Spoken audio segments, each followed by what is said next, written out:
कभी कभी कोई यात्रा सिर्फ दूरी तय नहीं करती, वो हमारे समय से सीधे सवाल पूछने लगती है। जैसलमेर के उत्तर पश्चिमी आखिरी छोर पर सीमा की निगहबानी करता तनोट माता जी का मंदिर, वहीं से 21 जनवरी को एक यात्रा जन्म लेती है।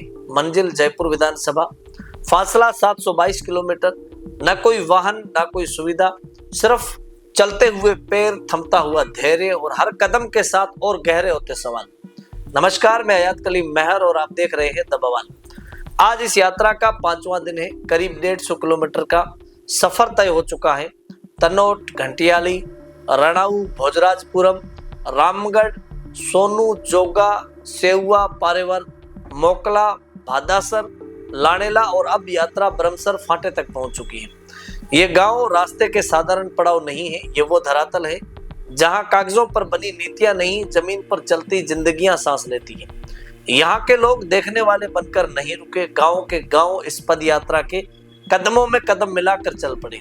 कहीं किसी ने पानी से थकान धोई, कहीं छाया ने धूप से बचाया और कहीं बिना बोले साथ चलना ही सबसे बड़ा सहारा बन गया। हर गांव, हर चेहरा एक ही सवाल को अपने भीतर लिए बैठा है, क्या जयपुर तक हमारी आवाज पहुंचेगी?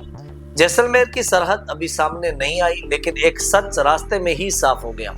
रेत का मरुस्थल रामगढ़ से पहले ही पीछे छूट चुका है। बीते 3 दिनों से ये पदयात्रा नहरी खेतों के बीच से गुजर रही है। इंदिरा गांधी नहर को पार करते हुए चारों ओर हरियाली दिखाई देती है। ऐसी हरियाली जो दूर से उम्मीद लगती है, लेकिन पास जाकर समझ आता है कि ये हरियाली प्रकृति की स्वाभाविक देन नहीं, बल्कि योजनाओं और परियोजनाओं की पैदाइश है। और इसी हरियाली की परत के नीचे एक गहरा स्याह सच खामोशी से पसरा हुआ है। जिप्सम और लाइमस्टोन की खदानें, जहां कभी खडाल क्षेत्र के खड़ीनों के आगोर थे, जहां बरसाती नदियां जमीन को जिंदा रखती थी, जहां पानी रुकता था और जीवन ठहरता था, आज वहां खदानें हैं, धूल है और एक गूंगा सन्नाटा है।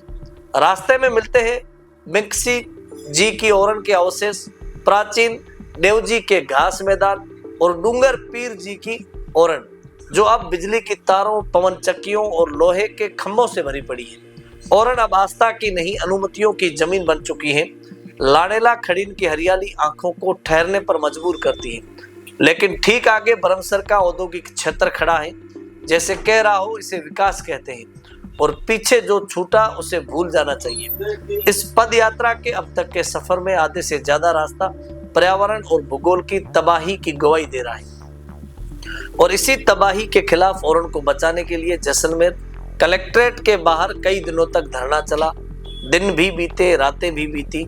ओरण प्रेमी बैठे रहे संविधान के भरोसे, न्याय की उम्मीद में।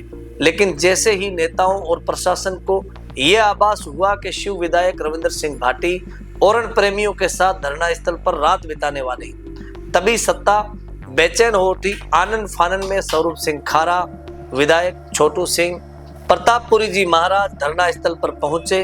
बातचीत हुई, आश्वासन दिए गए और फिर धरना समाप्त करा दिया गया। लेकिन इसके बाद जो वादे किए गए थे उन पर कोई कार्रवाई नहीं की गई। ओरण प्रेमियों से की गई बातें न फाइलों में दिखी, न जमीन पर। धरना हट गया, लेकिन ओरण नहीं बची।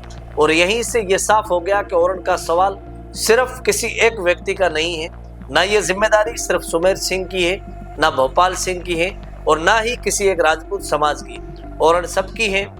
आज राजपूत समाज ओरण के मुद्दों पर आगे आ रहा है, कुर्बानियां दे रहा है। अगर ओरण बचेगी तो सिर्फ पेड़ नहीं बचेंगे, पानी बचेगा, चारागाह बचेगा, परंपरा बचेगी और सबसे जरूरी शुद्धता बचेगी। ये लड़ाई न जाति की है और न दल की, न किसी एक नेता की। ये लड़ाई जीवन की है। और तनोट से जयपुर तक जाती ये 722 किलोमीटर की पदयात्रा जनता से सिर्फ एक सवाल पूछ रही है, जब ओरण सबकी है तो उसे बचाने की जिम्मेदारी कुछ लोगों तक सीमित क्यों है? अब वक्त है कि सारे समाज आगे आए, क्योंकि ओरण बचेगी तो शुद्धता बचेगी और शुद्धता बचेगी तो भविष्य बचेगा।